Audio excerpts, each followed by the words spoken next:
RP Bharat, केवल खबरें और कुछ नहीं।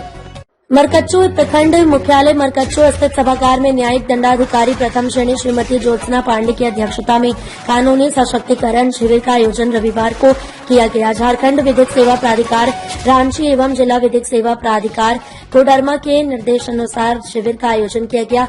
जेएस एलपीएस की सखी मंडल की दीदियों द्वारा तिलक लगाकर एवं प्राकृतिक मुकुट पहनाकर दंडाधिकारी का स्वागत किया गया। न्यायिक दंडाधिकारी कोडरमा के द्वारा दीप प्रज्वलित कर कार्यक्रम की शुरुआत की गई। दंडाधिकारी के द्वारा सड़क दुर्घटना मुक्त कानूनी सलाहकार एवं घरेलू हिंसा के बारे में विस्तृत जानकारी दी गई।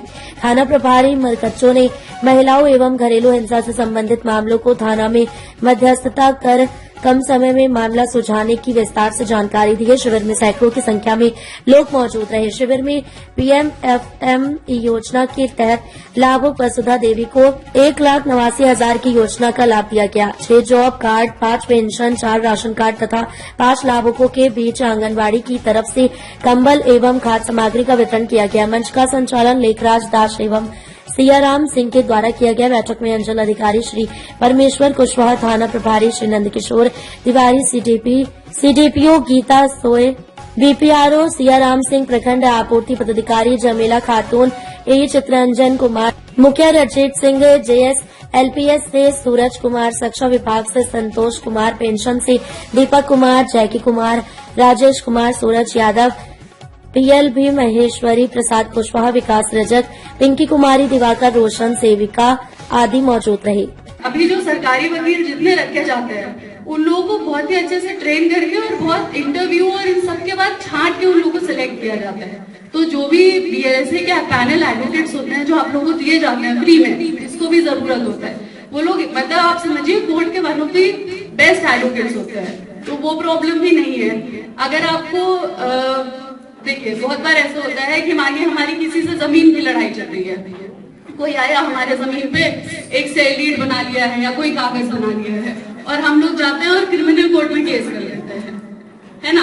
और वहां पे जाके हम क्रिमिनल कोर्ट में केस करते हैं और बोलते हैं कि जमीन का हमारा लड़ाई चल रहा है। अब क्रिमिनल कोर्ट 2 तरीके का होता है, एक सिविल होता है, एक क्रिमिनल होता है। जो क्रिमिनल कोर्ट होता है उसका काम होता है लोगों को सजा देना, लेकिन जो सिविल कोर्ट होता है उसका काम होता है लोगों को जो भी उनके सिविल राइट्स है, जैसे कि पैसे से संबंधित, जमीन से संबंधित, इन चीजों पे फैसले लेना। ठीक, क्रिमिनल कोर्ट में जाके अगर हम बोलेंगे कि मेरा जमीन को ले लिया है तो क्रिमिनल कोर्ट इसमें हमारा जमीन तो वापस नहीं दिला पाएगा।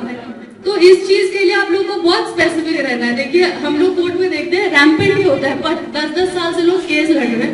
लड़ाई क्या है कि मेरा जमीन का कोई सेल डीड बना दिया है, ठीक, और केस किस चीज के लिए किया कि हम उसी के लिए मारपीट किया तो फिर केस कर दिया। लेकिन इसमें आप लोग को सिविल कोर्ट में जाना होता है कि वो जो मेरा झूठा सेल डीड बनाया है उसको कैंसिल कर दिया जाए, तो सिविल कोर्ट इसमें फैसला करता है। प्लस सिविल कोर्ट्स के बारे में थोड़ा सा ये लगता है कि बहुत लंबे समय तक केसेस चलते रहते हैं, जल्दी डिस्पोज नहीं होते हैं। लेकिन आपको ये समझने की जरूरत है कि सिविल अब अगर किसी जमीन पे कोर्ट फैसला कर रहा है तो वो बहुत बड़ी चीज हो गई ना। एक बार किसी की जमीन पे अगर फैसला हो गया तो फिर वो तो लाइफ टाइम के लिए, कितना जनरेशन के लिए हो गया, है ना। इसलिए उसमें थोड़ा समय लगता है प्रोसीजरली, लेकिन फिर भी सही तरीका ये है कि अल्टीमेटली 10 साल बाद भी जब वो कोर्ट फैसला देगा तो आपकी जमीन पे फैसला देगा। पर आप क्रिमिनल में जाओगे तो वहां पे तो अगर 10 साल भी केस लड़ लिया तो फिर आपको जमीन नहीं मिलने वाला है। या पैसे की भी बहुत बार लड़ाई होती है कि 50,000 रुपया मेरा, लाख रुपया ले लिया, पैसा वापस नहीं करता है ना। और हम लोग क्रिमिनल केस फाइल कर देते हैं, पर यहाँ पे भी हम लोग को सिविल कोर्ट जाना होता है ये बोल के कि रिकवरी का केस करना है, हमारा पैसा वापस दिलवाया जाए।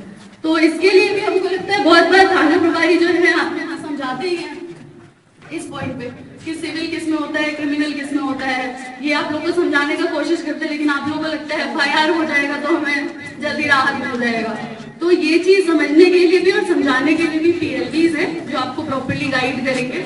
बाकी यहाँ पे जिस निर्माण का भरोसा लाल स्टील टीएमटी बार्स, हर निर्माण के लिए उपयोग लाल स्टील टीएमटी बार्स, रिश्ता मजबूती